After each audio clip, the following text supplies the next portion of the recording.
Hello, my awesome fourth grade artist. I'm Miss Tracy and I'm back again, and we're going to be starting something new this week. We're going to be making these textile rainbows, and so they're going to be made out of yarn and cording. I think you're going to like this. Let's talk a little bit about textile art though first. So textile arts are arts and crafts that use plant, animal, or synthetic fibers. So we know animal fibers would be like wool. There are different plants that fibers can be made out of. And then synthetic fibers would be fibers that are man-made, like polyester is a type of synthetic fabric or fiber. So from early times, textiles have been used to cover the human body, like the clothes we wear, protect it from the elements. So like when it gets cold, we put more clothes on to protect us, and all those clothes are made out of textiles. They are used to send social cues to other people. So how we dress, how some tribal people use their clothing to send different social cues. That's a form of textile art. And then to store, secure, and protect possessions. So like our luggage or our purses, those things are made out of textiles often. And then the final thing is to soften, insulate, and decorate living spaces and surfaces. We're creating something decorative this time. Here are a few examples of some textile decorative examples. This is one that there's different fabrics that have been woven together to make patterns, and this has probably been used on like a cushion cover or something of that sort for furniture. And then this is another type of textile art. This is called macrame, and it's gotten real popular lately. It used to be popular like back in the 70s, and it's come back now. But the artist uses knots to create these designs, and then it's a decorative piece. So my daughter has one that just hangs on her wall. Some of them will hold flower pots or shelving or different things. So there's just textiles all around us. And we are going to be making the rainbow, like I said. So when you begin, everybody's going to get a Ziploc bag, and it's going to have 3 pieces of this white cording. It's either going to be white or a tan color. And you're going to write your name on the Ziploc bag, because that's what will store all of your stuff in until your rainbow's finished. So it's going to have the cording, and then it's also going to have a piece of white twine, this twine right here, and that's what's going to be used to hang your rainbow from, and so it'll attach to this piece of cardstock.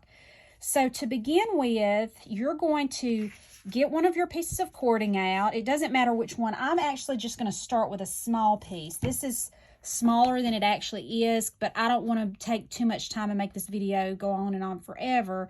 So I'm just going to do a small piece and kind of show you how to do it. So when you start, you will decide what color you want to use. It doesn't matter what color. You decide what colors you want. So the one that I have, remember, it's not really traditional colors of the rainbow, but you can still tell that's a rainbow. So think about it. You only get 3 colors, so try to use different textures of yarn, and so that they're all different. You have a lot of variety. All right, when you start, you're going to leave some space of white at the bottom, about a thumb length. See how I'm leaving that?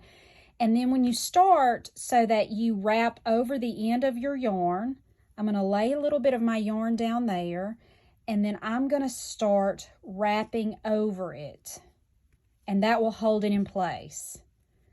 I'm wrapping close together and pretty tight, not super tight. You don't want to squeeze it, but just enough so it all bumps up and I don't see any of that white cording coming through.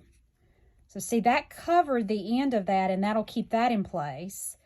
Then you'll go all the way, wrapping. This is really relaxing, by the way. I think you'll like it. It's a really relaxing activity. Teachers, you could put some soft music on and let the students work. And then again, when you get to the end, about another thumb's length, about an inch, you're going to stop. So you have that same amount on each side. And then I think the easiest way, we could try to weave that back under, but it may be easiest for your students, teachers, if you, the teacher, will go in and put a dot of hot glue for them, and then you stick it so they don't burn themselves, and just let it be like that, okay? So you're going to do all 3 cords like that. When you're finished, you're going to find your longest cord, and you're going to take that white twine I gave you, And at the very middle of it, you're going to tie a knot, and then that will hang from that top one, okay? It's going to go right in the middle. Teachers, you may want to help with that step a little bit extra. And then the teachers will just go back and hot glue these together for you, because we don't want anybody to get burned, so we're going to let the teachers go in and hot glue those together. And then the last thing you'll do before putting it on this cardstock is make your clouds. So students, after you get your rainbow all glued together, you're going to pull the ends apart, and it'll fluff it out, and it'll be like clouds down there, okay? So once you finish that, teachers, you can let the students, or you can go back and secure the string that is hanging from to the back with a piece of packing tape. Packing tape will hold better than just regular skinny Scotch tape. That's why I use my packing tape.